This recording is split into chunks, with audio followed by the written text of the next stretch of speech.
Sekarang kita lanjutkan ke pembahasan soal nomor 5. Benda bermassa 5 kg, kecepatan 4 meter per sekon, bertumbukan sentral dengan benda lain massa 10 kg yang bergerak berlawanan arah dengan kecepatan 3 meter per sekon. Nah, ini lebih enak kalau kita tuliskan dulu data-data yang diketahui di soal ya. M1 berarti 5 kg, kemudian V1 itu 4 meter per sekon. Lalu M2 10 kg. Nah, untuk V2 ini hati-hati ya. Dikatakan benda kedua bergerak berlawanan arah. Berarti berlawanan arah dengan benda pertama. Kalau V1 ini tandanya plus, maka nanti V2 ini tandanya harus negatif gitu ya. Jadi V2 sama dengan 3 meter per sekon ya. Jangan sampai salah ini. Nah, setelah bertumbukan, benda yang bermassa 10 kg berhenti. Berarti ini benda kedua ya. Berhenti artinya kecepatan benda sama dengan 0. Ini adalah kecepatan benda kedua setelah bertumbukan. Maka simbolnya adalah V2 aksen. Nah, ini sama dengan 0. Berapakah koefisien restitusi antara kedua benda? Koefisien restitusi itu simbolnya E. Ada yang masih ingat rumusnya apa? Oke, ini berkaitan dengan materi tumbukan ya. Kalau saya tidak salah fisika SMA kelas berapa? Kelas 11 ya. Jadi E koefisien restitusi itu sama dengan min dalam kurung V1 aksen min V2 aksen per V1 min V2 ya. Ini saya pikir gampang sekali untuk dihafalkan ini. Jadi min dalam kurung V1 aksen min V2 aksen per V1 min V2. Yang ada aksennya itu adalah kecepatan benda setelah tumbukan. Yang tanpa aksen di sini ya. Nah, nggak ada koma di atas ini ya. Ini adalah kecepatan benda sebelum bertumbukan. Nah, sehingga di sini datanya kurang satu, yaitu apa? V1 aksen. V2 aksennya kan sudah ada ya.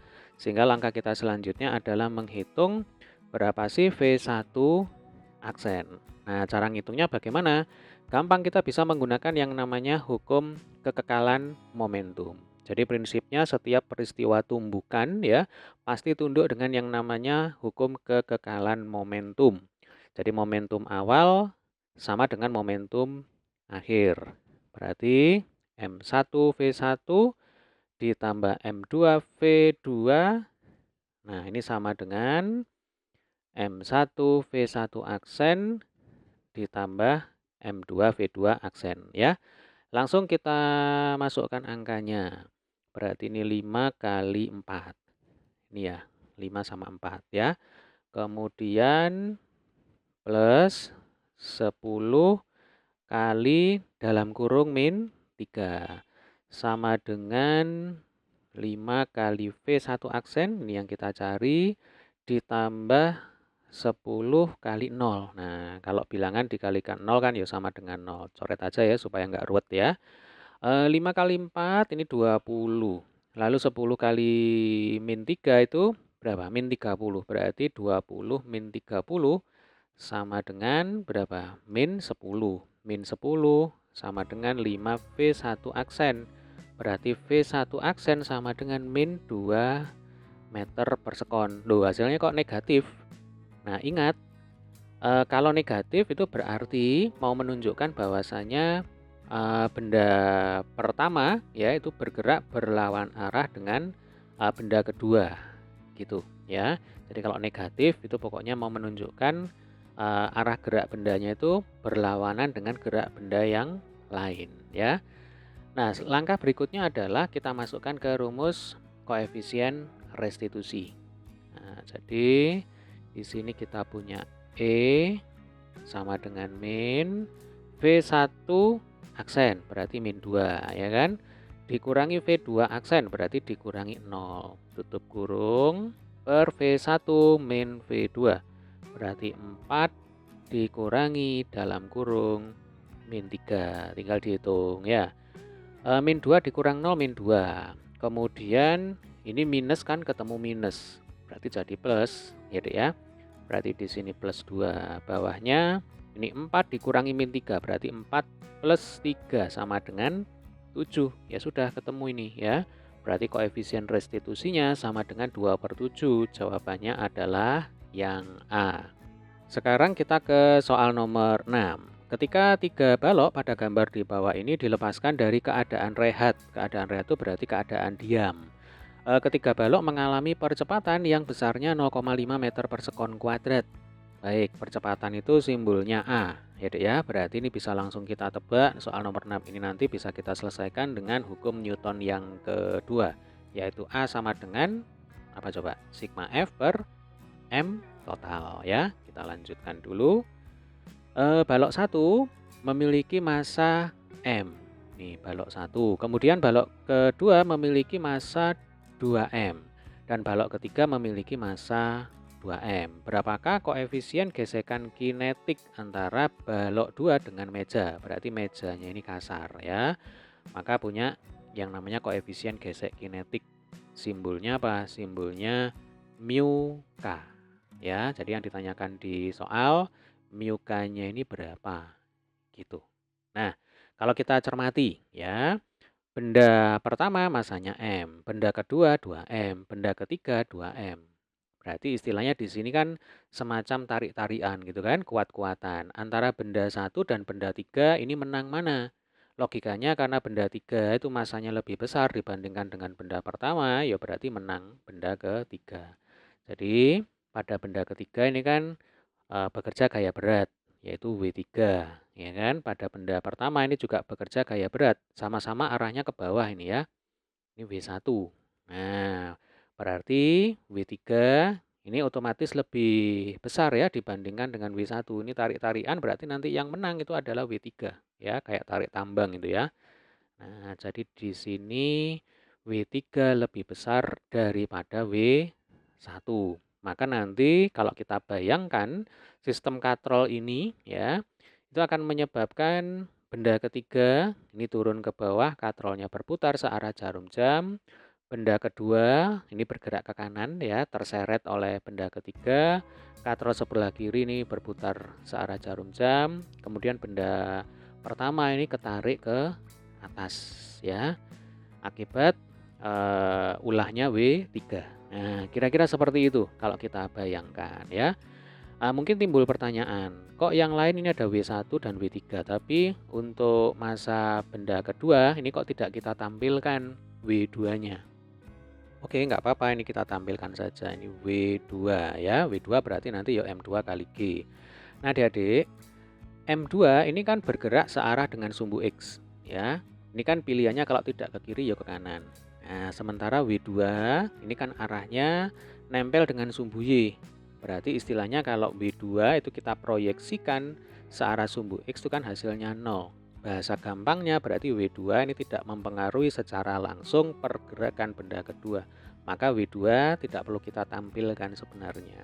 Nah, sekarang ini kenapa kok kita tampilkan? Jawabannya karena kita mau menghitung yang namanya gaya gesek ya. Gaya gesek itu rumusnya apa? FK sama dengan mu K dikalikan dengan N. Nah, arah gaya geseknya kemana? Jadi kalau benda kedua ini ketarik ke kanan, berarti yang namanya gaya gesek itu kan menghambat pergerakan benda. Benda bergerak ke kanan, berarti logikanya gaya gesek itu arahnya ke kiri. Ini penting ya. Ini adalah FK. Kemudian karena di sini ada rumus FK sama dengan mu K kali N itu kan gaya normal. Nah, di sini gaya normal itu besarnya sama seperti W2 atau N sama dengan W2 gitu. Nah, jadi nanti FK itu sama dengan mu K dikalikan dengan W2. Mu K dikalikan M2-nya 2M. Lalu dikalikan dengan G, ya kan? M kali G, massa kali percepatan gravitasi. Kalau G itu kan 10, berarti 2 kali 10, 20. Maka FK itu sama dengan 20 M dikalikan dengan mu K. Biarkan saja seperti ini untuk sementara waktu ya. Ini adalah FK. Nah, langkah berikutnya kita bisa menggunakan yang namanya hukum Newton yang kedua, yaitu A sama dengan sigma F per M total ya, karena di sini kita bicara sistem massanya lebih dari 1 ya. Kemudian untuk sigma F yang jelas nanti W3 itu kan lebih besar ya dibandingkan dengan W1. Berarti nanti yang besar dikurangi yang kecil. Tapi jangan lupakan di sini ada yang namanya FK. Jadi nanti W3 dikurangi FK dikurangi W1 gitu. Jadi yang besar dikurangi yang kecil. Yang besar ini yang menyebabkan benda bergerak ke bawah. Nih kan benda bergerak ke bawah. Kemudian yang kecil-kecil ini ada FK sama W1. Ini yang menghambat pergerakan benda. Gitu cara berpikirnya ya. Oke, langsung aja. Berarti di sini itu A sama dengan W3. Kita urut aja ya. Min FK min W1 per ini M total. Berarti M1 plus M2 plus M3. Lanjut di bawah sini. A sama dengan W3. Nah, W3 itu berarti M3 kali G. Ya, berarti 2M dikalikan dengan G. Dikurangi untuk FK-nya tadi 20M kali mu K. Dikurangi W1, berarti M1 kali G. Berarti M besar kali G. Per M1 plus M2 plus M3. Berarti M ditambah 2M, 3M. 3M ditambah 2M itu sama dengan 5M. Ya, sampai sini bisa dipahami ya, Dek ya. Kemudian kalau G di sini kita masukkan 10 gitu ya, karena kan gravitasi bumi itu 10 meter per sekon kuadrat. Maka nanti kita akan dapatkan 20M dikurangi 20M dikalikan dengan mu K dikurangi 10M ya. Lalu ini kita bagi dengan 5M. Nah, adik-adik ini M-nya kan sebenarnya boleh dicoret ya atas dan bawah ya. Pokoknya ada M, ini kita coret seperti ini. Nah, lalu di sini ada 20 dikurangi 10. Itu kan sama dengan berapa? 10 ya, Dek ya. Maka ini bisa kita tuliskan A itu sama dengan 10 dikurangi 20 mu K per 5. Lalu untuk A-nya sendiri itu kan 0,5 ya kan, atau setengah ya. Ya sudah, ini saya hapus saja, berarti A kita ganti dengan setengah ya, Dek ya. Lalu tujuan kita itu kan menghitung mu K. Ya sudah, ini tinggal kita kali silang ya. Jadi nanti 1 kali 5 itu sama dengan 5, kemudian 2 ini dikalikan dalam kurung 10 min 20 mu K. Berarti 2-nya ini kan dikali 1 per 1. Nanti 2 kali 10 sama dengan 20. Lalu 2 kali min 20 mu K itu sama dengan min 40 mu K ya. Langkah berikutnya 20 ini pindahkan ke kiri. Jadinya min 20 ya. Kita lanjutkan di mana ini? Di atas ini ya. Jadi 5 min 20 itu sama dengan min 40 mu K. 5 min 20 itu min 15 ya kan. Min 15 sama dengan min 40 mu K. Nah, minusnya ini kan boleh dicoret ya kan. Kiri dan kanan minusnya habis ini dicoret ya.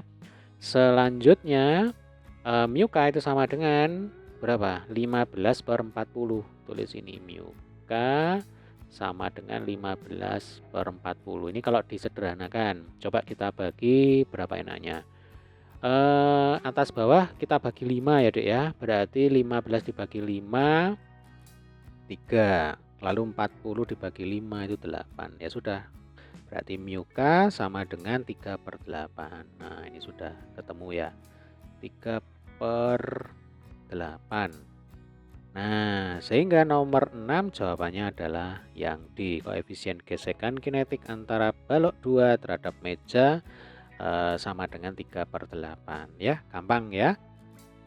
Kita lanjutkan sekarang soal nomor 7. Ini berkaitan dengan materi suhu ya, yaitu skala termometer. Misalkan dibuat termometer skala suhu yang disebut Z, di mana titik didih air 65 derajat Z dan titik beku air minus 14 derajat Z.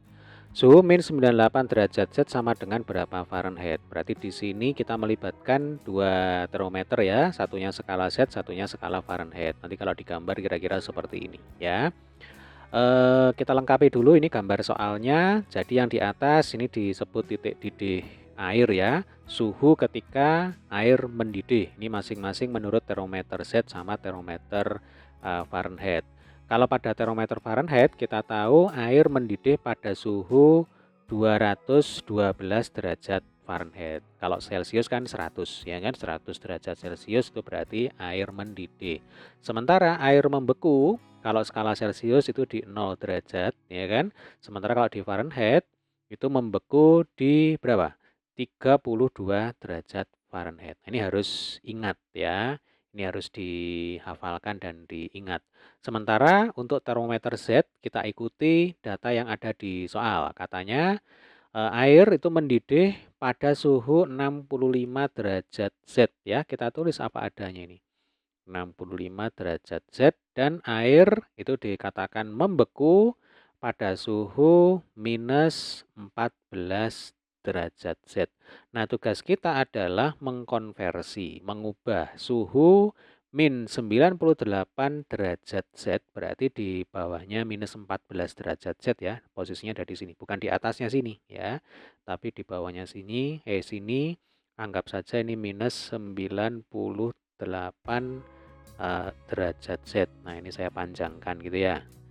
Nah, kemudian ini kita konversi. Kita tarik garis ke kanan. Ini setara dengan berapa derajat Fahrenheit ya. Kita misalkan saja ini X ya, X derajat Fahrenheit. Nah, Adik-adik, di sini kita bisa menggunakan yang namanya cara perbandingan. Jadi, gampangnya begini.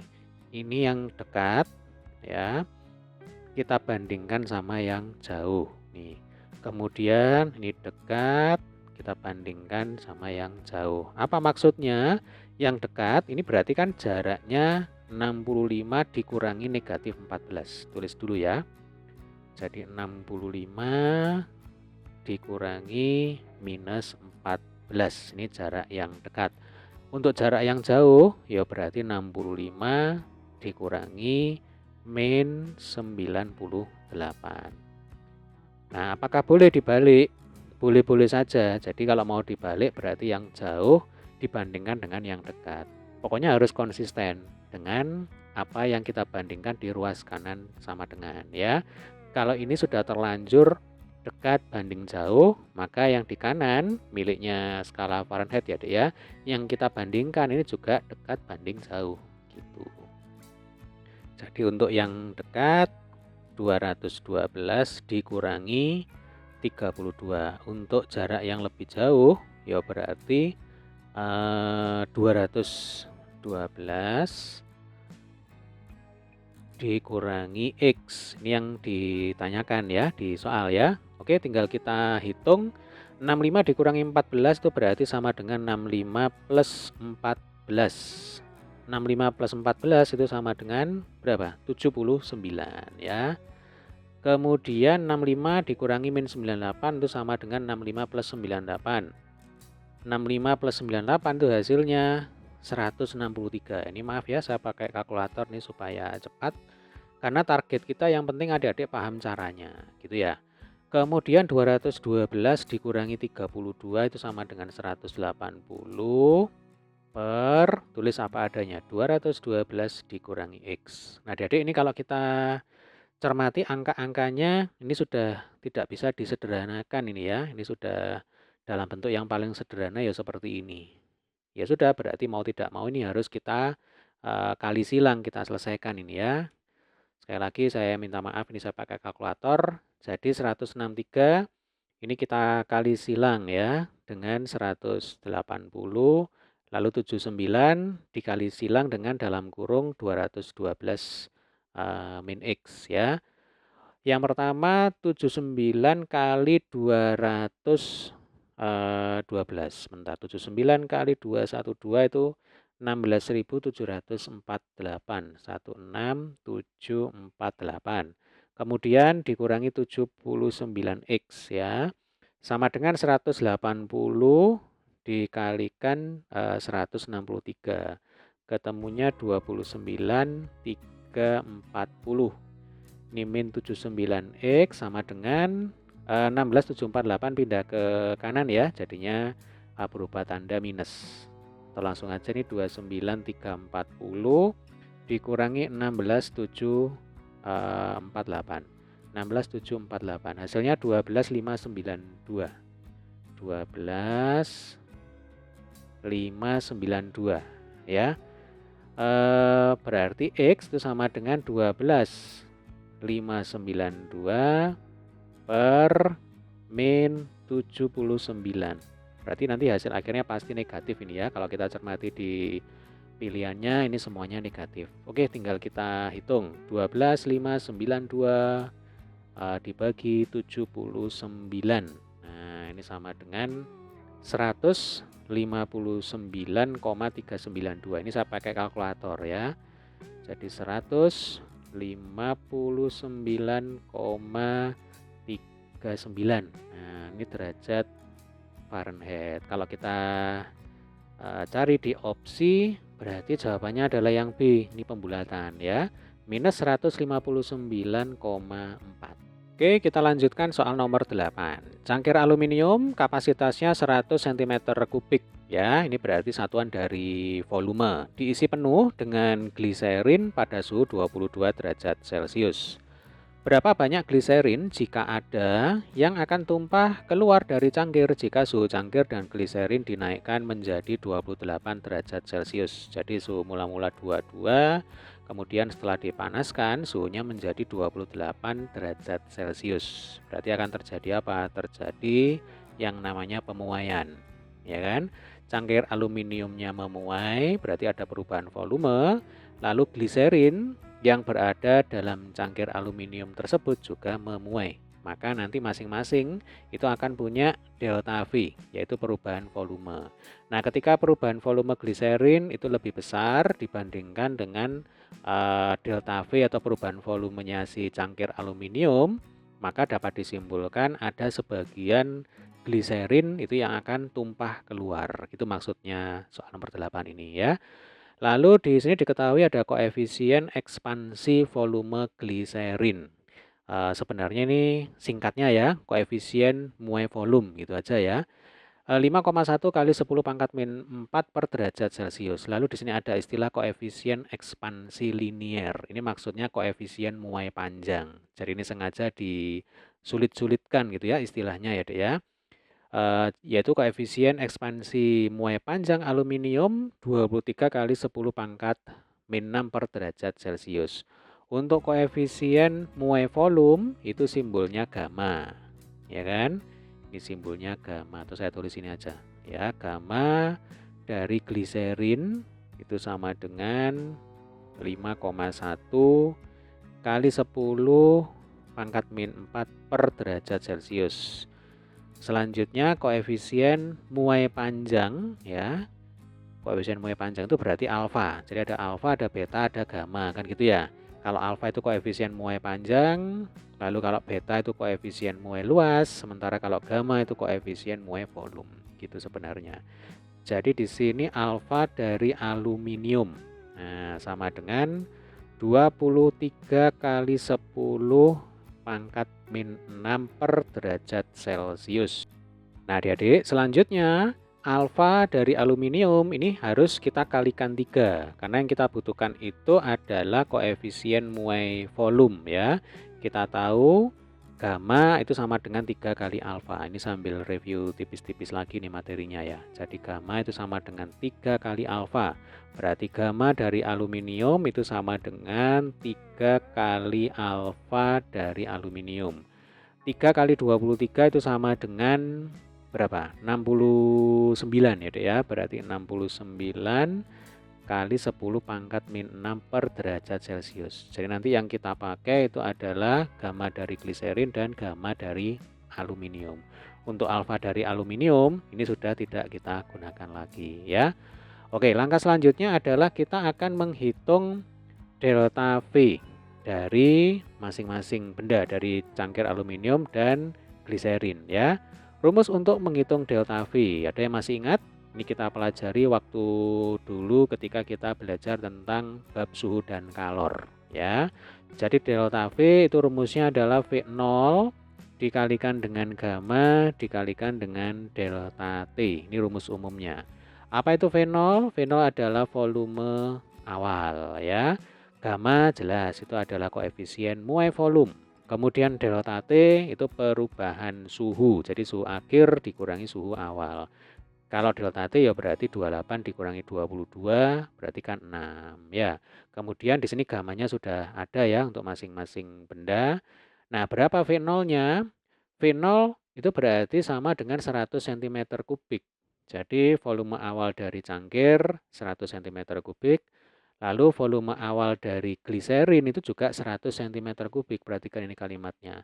Cangkir aluminium volume 100 diisi penuh dengan gliserin. Nah, berarti volume awal dari gliserin kan ya sama dengan volume cangkir. Ya. Oke, langsung aja kita masukkan rumusnya ya. Yang pertama kita akan hitung delta V dari cangkir aluminium. Berarti di sini V0-nya sama dengan 100 ya. Tidak usah repot-repot mengubah satuan cm kubik menjadi meter kubik. Karena ini kalau kita cermati, nanti hasil akhirnya itu juga dalam cm kubik. Jadi nggak usah diubah ya.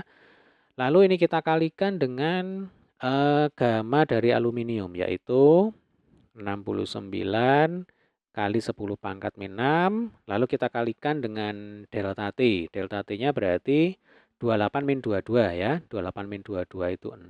Gitu. Saya tulis inilah. Delta T sama dengan T2 min T1. 28 dikurangi 22 sama dengan 6 derajat Celcius ya.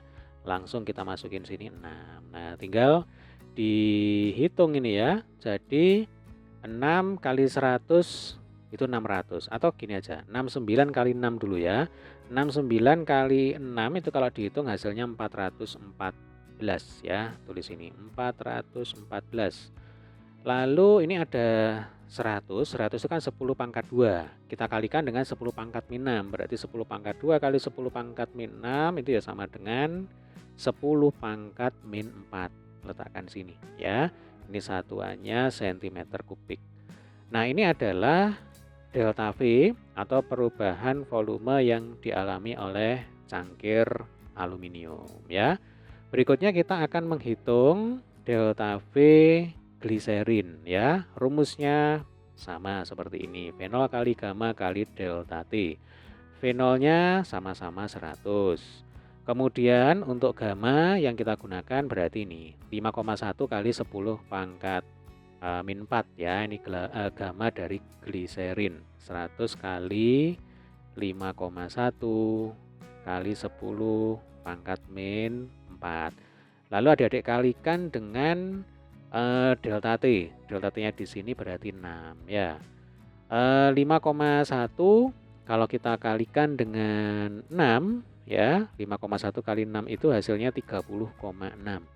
Berarti kita punya 30,6 kali 10 pangkat berapa? Ini 10 pangkat 2 kali 10 pangkat min 4 ya. Hasilnya 10 pangkat min 2. Nah, ini 10 pangkat min 2. Satuannya cm kubik ya. Coba ini kita samakan dulu pangkatnya. Ini delta V aluminium kan segini, 414 kali 10 pangkat min 4. Nah, ini kalau kita jadikan 10 pangkat min 2. Kita jadikan 10 pangkat min 2. Saya lanjutkan di sini ya. Delta V aluminium berarti 414 kali 10 pangkat min 2 kali 10 pangkat min 2. Jadi ini gimana caranya supaya 10 pangkat min 2 itu ada di sini. Ini juga mengandung 10 pangkat min 2 gitu kan. Kalau semula 10 pangkat min 4 ya tinggal dipecah. Gitu penalarannya. 10 pangkat min 2 kali 10 pangkat min 2 kan kembali ke bentuk semula. 10 pangkat min 4 ya. Jelas ya. Nah, selanjutnya ini 414 kali 10 pangkat min 2.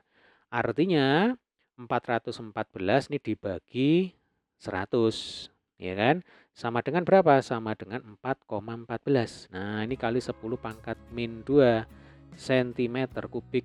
Kalau kayak gini kan lebih enak ya dalam membandingkannya ya, langsung kelihatan ini. Jadi 4,14 kalau kita bandingkan dengan 30,6 ya, 30,6 kali 10 pangkat min 2 ya. Ini 4,14 kali 10 pangkat min 2. Yang ini itu lebih besar ya dibandingkan dengan yang itu. Jadi delta V gliserin ya itu lebih besar ya, perubahan volume gliserin itu lebih besar dibandingkan dengan perubahan volume cangkir aluminium. Ketika perubahan volume gliserin lebih besar dibandingkan dengan perubahan volume wadahnya, ini kan wadah bagi gliserin ya, bagi cairan gliserin ya, maka logikanya terdapat cairan gliserin yang tumpah. Nah, tumpahnya berapa? Ya gampang, ini tinggal dikurangkan. Kan gitu ya logikanya ya. Jadi, ini kalau kita lanjutkan, delta V tumpah. Nah, sama dengan yang besar dikurangi yang kecil. Berarti 30,6 kita kurangi dengan 4,14. Tapi jangan lupa ini kita kalikan dengan 10 pangkat min 2. Loh, kalau kayak gini kan enak ya. Karena sama, ini sama-sama 10 pangkat min 2, ya langsung aja ini kita keluarkan gitu. Jadi ini kalau kita hitung 30,6 dikurangi 4,14 ya. Hasilnya adalah 26,46. Nah, kita tulis ini. 26,46 ya. Kali 10 pangkat min 2. Satuannya cm kubik. Ini angka pentingnya 2646. Tinggal cari nih. 2646 itu ada di opsi B. Maka jawaban untuk nomor 8 itu pasti yang B. Jadi ini kalau kita selesaikan 26,46 kali 10 pangkat min 2 itu kan artinya 26,46 dibagi 100 ya kan. Kali 10 pangkat min 2 itu berarti dibagi 10 pangkat 2 berarti dibagi 100. Berarti komanya ini kita jalankan ke mana? Ke kiri ya, 2 langkah. 1, 2. Nah, di sini artinya hasil akhirnya dalam bentuk desimal ya, itu menjadi 0,2646 cm kubik ya. Jawabannya adalah yang B gitu.